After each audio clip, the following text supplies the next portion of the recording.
বসে গেছিস দালালি করতে? হ্যাঁ, মিলন হবে কত দিনে, ও মিলন হবে কত দিনে, কিন্তু ক্যামেরায় দেখানোর কোনো জো নেই। ক্যামেরায় আর দেখাতে পারছিস না, সেই জন্য দালালি খাটতে বসে গেছিস। হ্যাঁ, দালালি তো তোকে খাটতেই হবে, যেহেতু কত কিছু দিয়েছে না, গিফট টিফট দিয়েছে। ও বাবা, আবার তাদের বাড়িতে গিয়ে মুরগির মাংস টাংস খেয়ে এসেছিস। ও, ওটা মনে হয় পালং শাক ছিল, পালং শাক চিংড়ি মাছ দিয়ে খেয়ে এসেছিস, লাউ চিংড়ি খেয়েছিস। বাবা, ইয়া বড় বড় ঢুকে যাবে এরকম জাগিয়ে বড় বড় সব কি মাছ, কাটাপোনা মাছ খাসনি তো কোনোদিন, অত বড় পেটি দেখিসনি, দেখবি কোথা থেকে? তোর বাপ তো কোনোদিন দেখাতে পারেনি তোকে। আর বরের পয়সায় জল গরম হয় না, নে খেয়ে দিয়ে এসেছিস, পুরো পেট টেট পুরো ভরিয়ে টরিয়ে এসেছিস। এখন তো দালালি তোকে পুরোপুরি করতে হবে, কিন্তু পরন্তু লেকিন বাট এই যে মিলন হলো এত বছর পরে, এত দিনের এক মানে অপেক্ষার পরে, এই যে একটা দিন, সেই দিনে এই রকম ভাবে সেলিব্রেশন তুরা করলি, কিন্তু পরন্তু লেকিন বাট ক্যামেরায় দেখাতে পারলি না, দালাল ক্যামেরায় দেখাতে পারলি না। দর্শকদের জানা কষ্ট হচ্ছে, তার থেকে তোর কষ্টটা একটু বেশি হচ্ছে, বেশি। তুই তো একটু বেশি দেখানোর চেষ্টা করেছিস। দেখো দেখো দেখো আমার পাশে এই যে এই হোনালি দিদি আছে, হোনালি, আর এই দেখো এখানে আমার পাশে ঘায়েল ঘায়েল ঘায়েল, আর আমার সামনে আছে কে? আরে নটি নটি নটি, মানে ম্যান্ডি ম্যান্ডি ম্যান্ডি। এই যে তোরা করতে পারলি না, বিশেষ করে তুই তুই তুই এর জ্বালায় তুই একদম জ্বলে পুড়ে খাক হয়ে যাচ্ছিস। বিশ্বাস কর, যেভাবে ভেবেছিলিস একটু রিলস করবি নেচে নেচে মানে কুদে অমুক করে, সেইটা আর করতে পারলি না রে। তার জন্য তোর বলতে বসতে হলো। সব রাক্ষসী, সব ইনফিয়ারিটিতে ভোগে। ইনফিয়ারিটি মাই ফুড। রাক্ষসী কে বলছে? তুই? হায় রে কপাল। বলছি কি, মানে রাক্ষসী কে তুই ভুলে গেলি? তোর থেকে বড় রাক্ষসী ওয়াইটিতে আর কেউ আছে? তোর থেকে বড় রাক্ষসী তুই যেভাবে মৃত মানুষকেও টেনে নিয়ে এসে, স্বর্গ থেকে নিয়ে এসে ক্রিং ক্রিং মারিয়ে ফোন, তুই যেভাবে বাচ্চাদের রক্ত চুষে চুষে খেয়েছিস, তুই যেভাবে বাচ্চা পেটে আসার পরে মায়ের গর্ভটাকে নিয়ে পিন্ডি বসে বসে খেয়েছিস, তুই যেভাবে জলজ্যান্ত দুটো বাচ্চার পুরো গাড়ির তলায় পিষে দিয়ে তারপরেও কথা বলতে বসিস, তোর মধ্যে এত কিছু অন্যায় করার পরেও একটা রিগ্রেটের একটা কোনোদিন ভিডিও এসেছে? হায় রে হায়, তুই আজকে বলতে বসছিস কি? তুই আজকে বলতে বসছিস আমরা সব রাক্ষসী। এ কে বলছে এই কথা? কে বলছে? তোর থেকেও বড় রাক্ষসী কেউ আছে? তোর থেকেও বড় রাক্ষসী? লাইক সিরিয়াসলি তুই বলে মানে কি বোঝাতে চাইলি আমরা রাক্ষসী? মানে তুই, তোর থেকে বড় রাক্ষসী ওয়াইটিতে কেউ হতে পারবে না, তোর থেকে বড় রাক্ষসী হতে পারবে না। তোর যার দিকে নজর যায় পুরো শকুনের দৃষ্টি, তার তো পুরো ছাড়খাড়, পুরো সংসার ছাড়খাড়, জীবন ছাড়খাড়, চ্যানেল ছাড়খাড়, তার সব ছাড়খাড় হয়ে যায়, সব ছাড়খাড় হয়ে যায়। তোর দৃষ্টিটা এমন কুদৃষ্টি, ওর জন্য মারিয়াতে মানে প্রেগনেন্ট হয়েছে, সেখানেও পর্যন্ত দর্শকরা বলেছে তোর দৃষ্টি যেন না পড়ে। তুই এত বড় একটা শকুনি, এত বড় একটা ডাইনি, এত বড় একটা রাক্ষসী, কথা বুঝেছিস? তোর এগেনস্টে মানুষ বলে তুই কাল নাগিনি, তুই ডাইনি, তুই রাক্ষসী, তুই বাচ্চা খিকি। একটা কথা বলতো, এতগুলো কন্ট্রোভার্সি ক্রিয়েটার আছে, তাদেরকে মানুষে কেউ কিছু এই ধরনের কথা বলে না, তোকে কেন বলে? তোকে কেন বলে? কারণ তোর নিজের কাজের জন্য বলে, এটা তুই মনে রাখবি। তুই যা কৃতকর্ম করেছিস তার জন্য তুই এতটুকু রিগ্রেট করিসনি, এতটুকু কোনো সময় তোর অনুশোচনা হয়নি, অনুতাপ হয়নি, তোর মনের মধ্যে কোনো রকমের খারাপ ফিলিংস আসেনি, কথা বুঝেছিস? তার জন্য মানুষ তোকে বলে, শুধু কন্ট্রোভার্সি ক্রিয়েটাররা বলে না, দর্শকরাও তোকে বলে। কেন বলে? কেন তোর প্রতি এত মানুষের বিদ্বেষ? কেন মানুষ তোকে এইরকমভাবে ঘেন্না করে? কেন ডাইনি, শকুনি, পিশাচিনি, নরখাদক, রক্তখাগি, বাচ্চা খাগি এই রকম ভাবে বলে বলে টার্গেট করে? কেন? কারণ তুই সেই রকম কাজ করে রেখেছিস, তুই সেরকম কাজ ওয়াইটিতে করে রেখেছিস, তার জন্য তোকে বলে, কথা বুঝলি? তার জন্য মনে রাখবি, এই ওয়াইটিতে যদি একটাও পিস ডাইনি কেউ থাকে সেটা হচ্ছিস তুই। এতগুলো কন্ট্রোভার্সি ক্রিয়েটার আছে, তাদের কেউ বলে না, এমনকি আমাকেও লোকে বলে না। আমি যেখানে অন্যায় করেছি, ভুল করেছি, আমি নতমস্তকে সেই জায়গায় স্বীকার করে নিয়েছি ওটা আমার ভুল ছিল, ওটা আমার ভুল ছিল, ওটা আমার চরম ভুল ছিল। তার জন্য মানুষ বুঝতে পেরেছে যে হ্যাঁ, আমাকে বারংবার আঘাত করা হয়েছে, আমি আঘাতের জ্বালা থেকে বলেছি, কিন্তু যেটা বলেছি বাচ্চা সংক্রান্ত সেটা ভুল বলেছি, সেই কথাটা ভুল বলেছি, সেখানটা আমাকে লোকে বুঝেছে। তোর মধ্যে কোনো সময় অনুতাপ হয়েছে, অনুশোচনা হয়েছে? না, অনুতাপ অনুশোচনা হয়নি। তাহলে তোর থেকে বড় রক্ত পিশাচিনী, রক্তখাগি, রাক্ষসী, ডাইনি আর কেউ আছে? ওরে বাবা, সোনালিদির দুটো মেয়ে, দুই গাছের ছাল বলে লোকে বলাতে তোর এত ফেটে গেল, এত ফেটে গেল। এই কথাগুলো তো তুই বলেছিস। তুই কাউকে ছেড়েছিস? তুই কাউকে ছেড়েছিস বলতে বং জয়শ্রীর মেয়ে দুটোকে নিয়েও তুই কাটাছেড়া করেছিস, ওর দুটো বাচ্চা দুই বাপের, এই রকমও বলেছিস।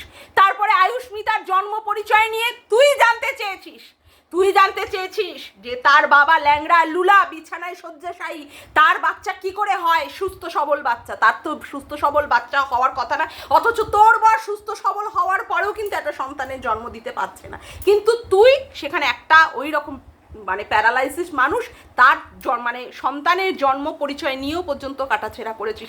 না, আমারও সন্তান হয়নি, কিন্তু আমাকে লোকে বলে না কেন বলতো? আমি এই ধরনের কথাবার্তা কখনোই কাউকে বলিনি যে এই একটা অসুস্থ বিছানায় শয্যাশায়ী মানুষ তার সন্তানের জন্ম পরিচয় নিয়ে আমি বলার আগে না আমার অনেকবার বুকে কাঁপবে, আমি বলতে পারবো না, কিন্তু তুই এই কথা বলেছিস। তুই শুধু তাই, তারপরেও লোকের বাচ্চা, এর বাচ্চা ওর নয়, ওর বাচ্চা ওর নয়, রিম্পার ছোট ছেলেটা ওর নিজের নয়, কত কথা তুই বলেছিস।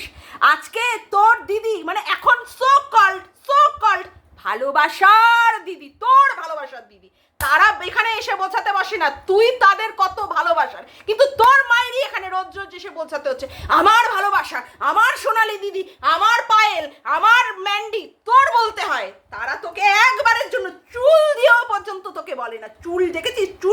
চুলটা দিয়েও বলে না তুই তাদের, তুই তাদের, কিন্তু তোর বলতে হয়, তোর বসতে হয়, তোর বোঝাতে হয়। তা কথা হচ্ছে, তুই যখন লোকের বাচ্চাকে নিয়ে বলেছিলিস তখন তোর মনে হয়নি অন্য লোকের বাচ্চাকে নিয়ে আমি কি করে বলতে পারি? আজকে তোর ভালোবাসার লোককে যখন নিয়ে বলেছে তখন তোর গায়ে লেগে গেছে। কেন গায়ে লাগছে? কেন? তুই লোকের বাচ্চাকে নিয়ে যখন বলতে পারিস তখন অন্য লোকে কেন বলতে পারে না? কেন বলতে পারে না? সেই সময় মনে করেছিলিস যে লোকের বাচ্চাকে নিয়ে বলা যায় না, বলা যায় না মনে করেছিলিস? না, একবারের জন্য মনে করিসনি, একবারের জন্য মনে করিসনি। আজকে গায়ে লাগছে, আজকে ফাটছে, আজকে পিছনের তলা ফেটে যাচ্ছে, হ্যাঁ পিছনটা ফেটে যাচ্ছে, তাও আমি মনে করি, সত্যি কথা বলতে আমি মনে করি যে কারোর বাচ্চাকে এখানে না টেনে তুলে কথা বলাটাই ভালো। হ্যাঁ, সে ভিউয়ার্স হোক আর সে ক্রিয়েটার হোক, কিন্তু তোর ক্ষেত্রে কিন্তু এই সমস্ত নিয়ম অ্যাপ্লিকেবল নয়, কারণ তুই তো এই সমস্ত কাজ অতীতে করে রেখে দিয়েছিস, এ ধরনের কাজ করেছিস। তুই আজকে কোন মুখ নিয়ে কথা বলতে বসেছিস? তুই আজকে কোন মুখ নিয়ে কথা বলেছিস? ওটা তোর মুখ না পিছন? এটাই তো বড় কথা, তোর ওটা মুখ না পিছন? হ্যাঁ, তুই বড় বড় ডায়লগ বাজি মারতে বসেছিস। শালা কালকে রাত্রে 10:30টার সময় মনে হয় ভিডিওটা করেছে, আমি এর ভিডিও দেখিনি 10:30টার সময়, কারণ আমার বাড়িতে কালকে আত্মীয় স্বজন এসেছিল, তাদের সাথে আমি কালকে টাইম স্পেন্ড করেছি। বাবা, এর ভিডিও দেখা মানেই তো আমার পুরো সর্বনাশ, তাহলে আমি সুস্থভাবে লোকের সঙ্গে কথা বলতে পারবো না, কত তাড়াতাড়ি একে রিপ্লাই ব্যাক করতে হবে সেই রকম মনোভাবনা, মানে মনের ভাবনা থাকতো, তার জন্য আমি কালকের ভিডিওটা দেখিনি। আজকে সকালবেলা টিউশন পড়িয়ে এসে আমি এই ভিডিওটা দেখে এখনই মনে করলাম যে বাপ রে বাপ, কি কথা, কি করেছে তোর নটি বিনোদিনী লোকের মুখে ঝামা ঘষে দিয়েছে। না, কার মুখে ঝামা ঘষবে? কার মুখে ঝামা ঘষবে? ওর আদৌ মান সম্মান আছে? তোর ম্যান্ডি বনুর মান সম্মান আছে? ওর তো মান সম্মানই নেই, ও আবার কার মুখে ঝামা ঘষবে? ও তো নিজেই নিজের ঝামাটা ঘষে আবার বরের কাছে ফিরে গিয়ে আবার সোশ্যাল মিডিয়াতে এসে মুখ দেখিয়ে আবার ভিডিও করে কথা বলতে বসে। ও তো নিজেই নিজের ঝামা, মুখের মধ্যে ঝামা ঘষে তোর মতো অসভ্য জানোয়ার মেয়ে ছেলের সাথে আবার সম্পর্ক করে লাল লাল খাসির মাংসের ঝোল খেয়ে আবার দর্শকদের সামনে এসে কথা বলতে বসে। তোর আর ওর সম্পর্কটা যে ভালো হয়ে গেছে সেটা বোঝাতে বসে। ওর আর করার কিছু আছে? ও তো নিজেই নিজের মুখের মধ্যে ঝামা ঘষে নিয়েছে, ও আবার কার মুখে ঝামা ঘষবে রে? এই হতচ্ছাড়ি দালাল, কার মুখে ঝামা ঘষবে? তোরা তো দুজনের মুখে ঝামা ঘষে নিয়ে তারপরে বলতে বসেছিস, তোরা আবার কার মুখে ঝামা ঘষবি? তোর নটি আবার কার মুখে ঝামা ঘষবে রে?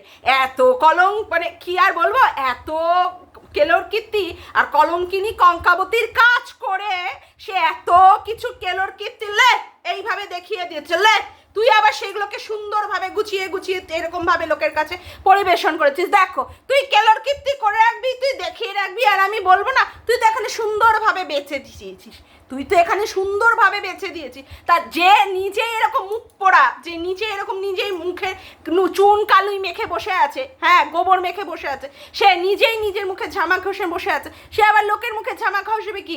এই হতচ্ছাড়ি অসভ্য জানোয়ার মেয়ে ছেলে, হ্যাঁ কি করবে সে? আজকে খুব সম্পর্ক মারাচ্ছিস না? সম্পর্ক এই তোর সোনালি দিদি, হ্যাঁ এই তো সোনালি দিদি তোর নামে যেন কোথায় কোথায় কি কি কমেন্ট করে করে বেড়াতো, তোকে না কি বলতো, জানোয়ার অমুক তমুক কত কিছু না বলতো। এই সোনালি দিদির তখন ভালোবাসা মানে ভালোবাসা কোথায় ছিল? আজকে যেমন সোনালি দিদির বাচ্চাদের নিয়ে কেন বলা হয়েছে নিয়ে বলছিস, সেই সোনালি দিদি তুই যে এত গালি খাচ্ছিস বা অমুক করছিস, কই তোর হয়ে তো কোনো জায়গায় একটা জায়গায় কমেন্ট করে বলছে না আমার এই যে দালাল বনু তৈরি হয়েছে, গডনগরের দালাল বনু, একে তোমরা কেউ কিছু বলো না, না আমি পারছি না শুনতে। যেমন করে তুই এখন এসে বলছিস না তুই পারছিস না শুনতে, সোনালি দিদির বাচ্চাদের নিয়ে বলা হচ্ছে, তো সোনালি দিদিরও তো প্রত্যন্তরে তোর ভালোবাসার রিটার্ন ব্যাক হিসাবে বলা উচিত, তোকে যেন কেউ কিছু না বলে। কই বলতে শুনছি না, বলতে কিন্তু শুনছি না। কেন রে? কেন বলতে শুনছি না? কেন? কারণ তোকে চুল দিয়েও পাত্তা দেয় না, তোকে চুল দিয়েও ভালোবাসে না, বুঝেছিস? তোকে শুধু কাজ করানোর জন্য রেখে দিয়েছে, কাজ করানোর জন্য, এই মারিয়ার পিছনে লাগার জন্য রেখে দিয়েছে। এর কাজটা যখন হয়ে যাবে পোদের মধ্যে তোর এক লাথি মেরে এত ফুটবলের মতো শর্ট দিয়ে তোকে অন্য গ্রুপে পাঠিয়ে দেবে। কালকে বলেছি না? হ্যাঁ এই কথাটাই সত্যি, এই কথাটাই ঠিক। অনেকটা বলে নিয়েছি, এখনো পর্যন্ত ইন্ট্রো দিইনি, সবার আগে ইন্ট্রো। হ্যালো বন্ধুরা, কেমন আছো তোমরা সবাই? আশা করি তোমরা সবাই ভালো আছো, আমিও ভালো আছি। মামনের মনের কথাতে তোমাদের সকলকে সুস্বাগতম। বলছি তুই বলছিস এই যে তোর বদাগার তার সাথে তোর সম্পর্ক হয়েছে, তাতে নাকি আমাদের ফেটে যাচ্ছে। কিসের জন্য ফেটে যাচ্ছে রে? তোর ওই বদাগারের থেকে আমাদের কি চুল পাওয়ার আছে? কি 10 বছরের ছোট ছেলের সাথে সে মেয়ে হয়ে যাওয়ার পরে কিভাবে পেদেম করতে হয়, কিভাবে গিয়ে সিঁদুর পরতে হয়, কিভাবে গিয়ে অসুস্থ হওয়ার নাটক করে ভান করতে হয়, কিভাবে লোকের বাড়িতে চলে যেতে হয়, কি করে নিজের বাড়ি থাকার পরেও বাড়ি থেকে নিজের কলিং বেল খুলে নিয়ে এসি অমুক তমুক খুলে নিয়ে বেরিয়ে যেতে হয়, কি করে আবার দর্শকদের বোঝাতে হয় ওই যে দয়ারটার মধ্যে তোমার দাদার জন্য ওষুধ রেখে দিয়ে গেলাম, তোমরা একটু বলে দিও। এইরকম ভাবে কেঁদে কেঁদে নাটক মারাতে হয়, এইগুলো শেখার আছে তোর ওই বদাগারের সাথে? হ্যাঁ হ্যাঁ তুই সম্পর্ক করছিস, তুই সম্পর্ক করগে, তুই একটা বেবুষ্যে, ও একটা বেবুষ্যে, ও একটা চরিত্রই না, তুই একটা চরিত্রই না। ও 10 বছরের ছোট ছেলের সাথে প্রেম করে এখানটা এসে সোশ্যাল করে দেখিয়েছে, দেখো 10 বছরের আমার থেকে বয়সের 10 বছরের ছোট ছেলের সাথে প্রেম করা যায়, তোমরাও করতে পারো। তুইও তার কাছে বলে রেখেছিস হ্যাঁ রে বনু আমারও এরকম 5-6 বছরের ছোট ছেলের সাথে আমারও এরকম তার প্রতি মন পড়ে থাকে, শারীরিক সম্পর্কটা হয়ে ওঠে না, বিছানায় যেতে পারে না, কিন্তু মানসিকভাবে আমি তার সঙ্গে কিন্তু যুক্ত আছি। এই সমস্ত লোকের তোদের থেকে শেখার জন্য, তার জন্য ওরকম লম্বার বড় বলাগারের সাথে সম্পর্ক রাখতে হবে? সরি টু সে, মুখের ভাষা আজকে খারাপ হয়ে যাচ্ছে, কারণ কালকের ওর ভিডিওটা দেখে, ওই রক্ত পিসাচিনি রক্ত খাগির ভিডিওটা দেখে, তার জন্য আমার এগুলো বলতে হচ্ছে। তা বলছি কি তোর এই বলাগারের সাথে সম্পর্কের জন্য আমাদের হিংসা হচ্ছে। চুল ওর কাছ থেকে কি আছে পাওয়ার? কি আছে ওর মতো একটা নোংরা হিনাল মেয়ে ছেলে? তুই একটা হিনাল, তোর বর বলেছে তোকে তুই একটা হিনাল দালাল, তোকে বলছি তুই একটা হিনাল, তোর বোনটা একটা হিনাল।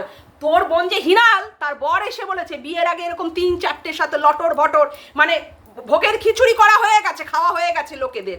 তোর যে বনু ম্যান্ডি বনু তার এরকম 4-5টার সাথে ভোগের খিচুড়ি খাইয়ে দিয়ে তারপরে এইদিকে এখন যে তুই ভাই মারাচ্ছিস, সেই ভাইয়ের কাছে এরকম করে ঠেলে দিয়েছে তারা যে হ্যাঁ আমরা ফুটবলটাকে খেলে নিয়েছি, এইবার দেখ তুই ফুটবলটার থেকে কি পাবি না পাবি, কথা বুঝেছিস? তা এদের কাছ থেকে পাওয়ার কি আছে? কি এমন চুলের বদাগার যে তার সাথে সম্পর্ক না রাখলে আমাদের কষ্ট হয়ে যাবে? সেখানে তুই সম্পর্ক রাখছিস বলে আমরা নাকি ইনফিরিয়রিটিতে ভুগবো, আমরা নাকি ভীষণ পরিমাণে জ্বলছি। হ্যাঁ কি আছে তো তার কাছ থেকে পাওয়ার? হ্যাঁ তোর আছে, ওর সব কিছুই চাটার দরকার আছে, কারণ তুই ওর থেকে শোনা পাচ্ছিস। ওর বাড়িতে গিয়ে মানে কি আর বলবো, জুতোর বাড়ি তোর মুখে না, সত্যি জুতোর বাড়ি দেওয়ার পরও তুই মানতেই চাস না তুই জুতোর বাড়ি খাস, কারণ তুই জুতোর বাড়ি খেয়ে খেয়েই বড় হয়েছিস।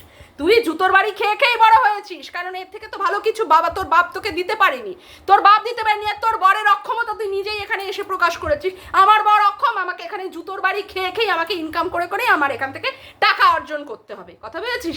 তোর পিছনে এত বড় একটা হুড়কো, রানাঘাটে এরকম একটা হুড়কো দেওয়ার পরেও, হুড়কো খাওয়ার পরেও তোর শিক্ষা নেই। সেইখানে তুই লাল লাল খাসির মাংসের ঝোল খেতে যাচ্ছিস, তার সাথে সম্পর্কে প্রেম প্রীতি দেখাতে যাচ্ছিস, কথা বুঝেছিস?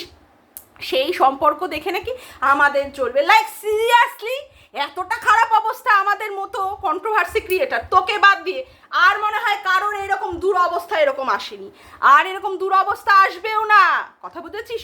তোর অন্য লোক কেউ গেলে তোর বোনের বাড়িতে, যেমন দেবশ্রীদি এর আগে গেছিল ওর মেয়ের জন্মদিনের পরের দিন যাতে, তোর ফেটে যাচ্ছে। তুই সবসময় তোর ওই হিনাল বোনের কাছে তুই সবার আগে গিয়ে এরকম দাঁড়াতে চাস, সবার আগে তুই তার সবচেয়ে বড় পাত্রী হতে চাস, কিন্তু লেকিন বাট তোকে কিন্তু ওরা বড় পাত্রী করেনি। তোকে নিয়ে এসেছিল, তোকে গাড়ি করে এরকম সম্বর্ধনা দিয়ে নিয়ে এসেছিল, সেটা দেখিয়েছে ভিডিওতে না। তোকে কিন্তু আগে ভাগে পদে এক লাথি মেরে দিয়ে ওদের চা খাওয়ার আগে তোকে মাল ভাগিয়ে দিয়েছে, যা ভাগ ভাগ ভাগ ভাগ। তোকে তো দালালি করার জন্য রেখে দিয়েছে, দালালি করার জন্য।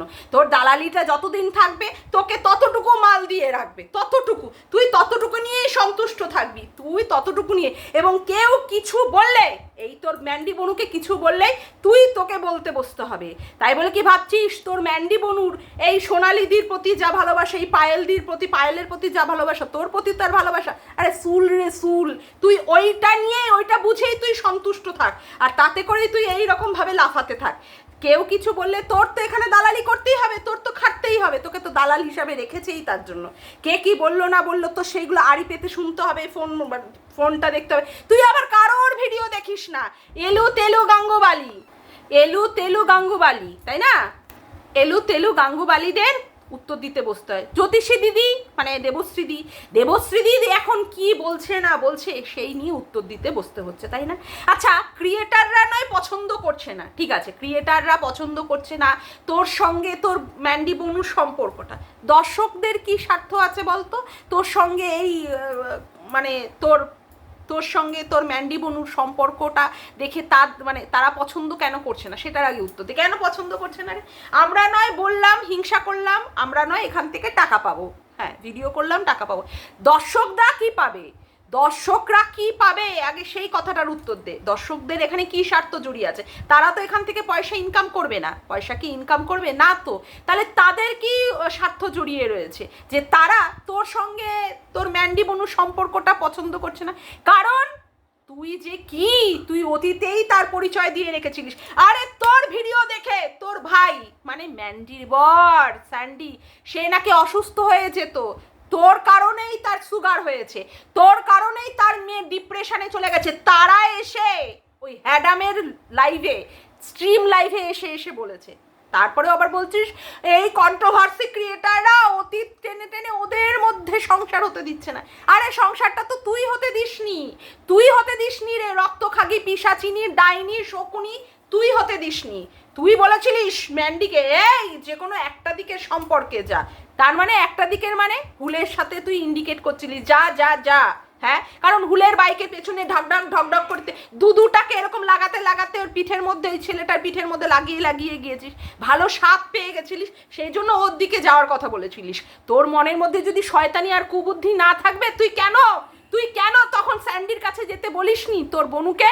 কারণ তুই সেই সময় এনজয় করছিলিস হুলের সাথে এই মানে ম্যান্ডির সম্পর্কটা। ওরা ওখানটায় বসে চাটাচাটি ঠেলা ঠেলি গুতোগুতি করছিল, তুই আওয়াজ অমুক তমুক ওইগুলো দেখে দেখে তুইও তোর নিজের কাজটা করছিলিস। বলতে বাধ্য হচ্ছি, তোর বরের প্রতি তো তোর কোনো ফিলিংস নেই, তার জন্য তুই সেই সময় সেই কাজগুলো করেছিলিস, কথা বুঝেছিস? বলতে বাধ্য হচ্ছি, তুই মুখ খোলাচ্ছিস হারামজাদি অসভ্য ছেজরি মেয়ে ছেলে কোথাকারে। হ্যাঁ, তখন তুই কত কথা এই ম্যান্ডি তুই যা কাজ অপূর্ণ রেখেছিস দেখিস তোর মেয়ে আবার না করে। আমার তো মনে হয় ওর মেয়েকে তুই এবার সেই পথেই পরিচালিত করবি। ওর মাকে তো সেই দিকে পাঠাতে পারিসনি, ওই সুপ্ত বাসনা আরও তোর পিছনে কেস দিয়েছে। যতই তুই ভালোবাসা দেখাস তোর মনের মধ্যে তো এখনো পরিমাণে পর্যন্ত ওই কেসের জ্বালা রয়েছে। এখন তুই এরকম ছুঁচ হয়ে ঢুকে ফাল হয়ে বেরোবি ওই ম্যান্ডির মেয়েকে অন্য লোকের কাছে ভাগিয়ে দিয়ে, বুঝেছিস? এই এই চক্রান্তটাই তুই মনের মধ্যে করে রয়েছিস। তোর আবার ভালোবাসা, 12 বছরে বিয়ে করে যার নিজের সংসারে মানে স্বামীকেই যে নিজের করতে পারলো না, যার স্বামীকে পর্যন্ত লোকের কাছে ছোট করতে হয়, আমার বরের পয়সা দিয়ে জল গরম হয় না, যার স্বামী আবার তার বউকে হিনাল বলে, তাই না? আবার লোকের কাছে বলতে হয়েছে আমার বরের প্রতি তো আমার ফিলিংস নেই, আমার তো 5-6 বছরের ছোট ছেলের প্রতি ফিলিংস আছে। হ্যাঁ, সে আবার ভালোবাসা মারাচ্ছে, সে আবার সম্পর্ক মারাচ্ছে। চল, সম্পর্ক মারাচ্ছে। কোনোদিন দেখিয়েছিস তোর মেজ বোনের মেয়েটাকে কোলে নিয়ে আদর করে ভালোবাসা কি, সম্পর্ক কি দেখিয়েছিস? না, সেখানে তোর উদলা সম্পর্ক, উদলা পীড়িত মারাতে হয়েছে। সেখানে তোর ম্যান্ডির মেয়ের ছবি মানে ব্যাগের মধ্যে নিয়ে দেখাতে হচ্ছে। অথচ এই ম্যান্ডির মেয়েকে নিয়ে তুই কত নোংরা কথাবার্তা বলেছিলিস। তোর ভিডিও দেখেই ম্যান্ডির মেয়েরা কি ডিপ্রেশনে চলে গেছে। এগুলো আমরা বলছি না, এগুলো ওই ম্যান্ডিই বলেছিল, স্যান্ডি বলেছিল সেই সময়। তুই আবার আজকে সম্পর্ক মারাচ্ছিস। তখন নাকি কি আমাদের কথা আমরা নাকি কানের মধ্যে, স্যান্ডির কানে নাকি ফুসমন্তর দিই। চল, ওর নাকি আজকে বুঝতে পেরেছে, ও নাকি এখন বুঝতে পেরেছে। হ্যাঁ, বুঝতে তোকেও ভালো করে পেরেছে। ওই জন্য মদের বোতলটা সেই মানে তোর ভিডিওতে দেখানো মদের বোতলটা ঠিক সময়ে ঠিক জায়গায় ঠিক লোকের কাছে দিয়ে বুঝিয়ে দিয়েছে তুই একটা পার মাতাল, তুই একটা বোতল, বুঝেছিস? তুই একটা বোতল, তোর বোতল ছাড়া চলে না। ওর জন্য ফেলাটে গিয়ে ওখানটা বোতল এমন খাওয়ান খেয়েছি, তোর বাপকে ওখান থেকে বাড়িওয়ালা ফোন করে দিয়েছে গুতানি, সঙ্গে সঙ্গে তোকে ভাগানোর কথা বলে দিয়েছে। কথা বুঝলি? আর বড় ডায়লগ বাজি মারছিস, ডায়লগ বাজি। এমন একটা চিপ একটা ব্যাগ দিয়েছিস, সেই ব্যাগটাও আবার ইঁদুরে কেটে দিয়েছে, সেটাকেও আবার এনে দেখাতে হয়েছে। কি দা সম্পর্ক?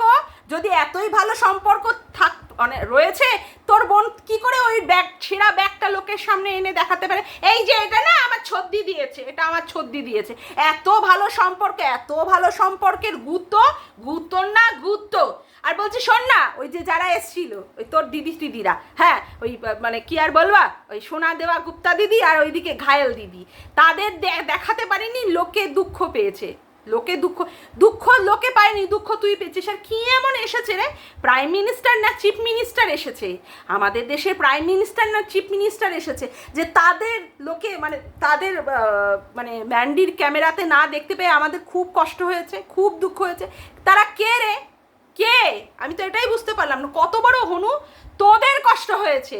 তুই তাদের সাথে রিলস করতে পারিসনি, তাদেরকে দেখাতে পারিসনি। তুই এখন দেখানোর চেষ্টা করছিস তুই অনেক উঁচু লেভেলে উঠে গেছিস, অনেক। সেই লেভেলটা তুই দেখাতে পারিসনি বলে তুই গায়ের জ্বালায় কালকে ভিডিওটা করতে বসেছিস। বুঝতে পারলি? এমন মারা উচিত না তোকে, তোর থুতনি না, তোর পুরোপুরি মেরে তোর মুখ ফাটিয়ে দেওয়া উচিত। জন্মের পর থেকে তো শাসন বলে কিছু পাসনি, মানে ছাড়া গরুর মতো মানুষ হয়েছি। আর বরটা তো একটা ভেড়া পাঠা, দাদা নো নমস্কার, রিম্পার দাদা নো নমস্কার। তারপরেও বরটা এসে এরকম পং করে দেয়, এই তো তোদের ব্যাপার স্যাপার। তার জন্যই তুই এই রকম বারবারন্ত দেখা, সেই রকম লোকের পাল্লায় বলে তোকে চাপকে সিধা করে দিত। কথা বুঝেছিস? চাপকে সিধা করে দিত। নিজের শ্বশুর শাশুড়ির সাথে সেই রকম সম্পর্ক, ভালো সম্পর্ক দেখাতে পারিস না, তুই আবার বড় বড় ডায়লগ মারিস। পড়ে গিয়ে মাথা ফেটে চৌচির হয়ে চিৎপটাং হয়ে শুয়ে থাকিস, ওপর থেকে শ্বশুর শাশুড়ি উপর থেকে টুকি মেরেও দেখে না তুই মরেছিস না বেঁচে আছিস। এই তো তোর সম্পর্ক, নিজের রক্ত সম্পর্ক, নিজের শ্বশুরবাড়ির সঙ্গে সম্পর্ক, সেইগুলো আর ভালো করে দেখাতে পারিস না। কোথায় কর হিনাল মাগির সাথে সম্পর্ক, তাতে নাকি আবার লোকে জ্বলবে। চল, ছোট লোক কোথাকারে। আর দেবশ্রীদির সম্পর্কে যা বলেছিস, দেবশ্রীদি একদম পাটে পাটে পাটে পাটে গুছিয়ে উত্তর দিয়ে দিয়েছে। হ্যাঁ, দিদির দেওয়ার ক্ষমতা রাখে, ওইখানে আমি না হাত গলালাম। কথা বুঝেছিস? বলবি, বলার আগে মুখ সামলে কথা বলবি। ও কি ওদের দেখাতে পারেনি? হ্যাঁ, মুখী আবার নটি নাকি আমাদের মুখে জামা ঘষে দিয়েছে। নটি নিজেই নিজের মুখে জামা ঘষে বসে আছে, আমাদের আর কি জামা ঘষবে? বুঝতে পারলি? তোকে আগে বল, তোকে কেন বিকালের চার মানে অ্যারেঞ্জমেন্ট থেকে তোকে কেন বাদ দিল? কারণ তোর পিছি নিন্দা করবে বলে, এটা পরিষ্কার কথা। দেখ, তুই আবার নিতে পারছিস না। কথা বুঝেছিস? তুই সবার আগে গেছিস, সবার আগে তোকে লাথি মেরে তাড়িয়ে দিয়েছে, তোকে খাওয়ানো হয়ে গেছে, ফুটিয়ে দিয়েছে। চল ফট ফট ফট করে ফুটিয়ে দিয়েছে। বুঝতে পেরেছিস? তোর ওখানটায় থাকার আর মানে ছিল না, তোকে ওখানটায় রাখার মতো ওরা আর জায়গা দেয়নি।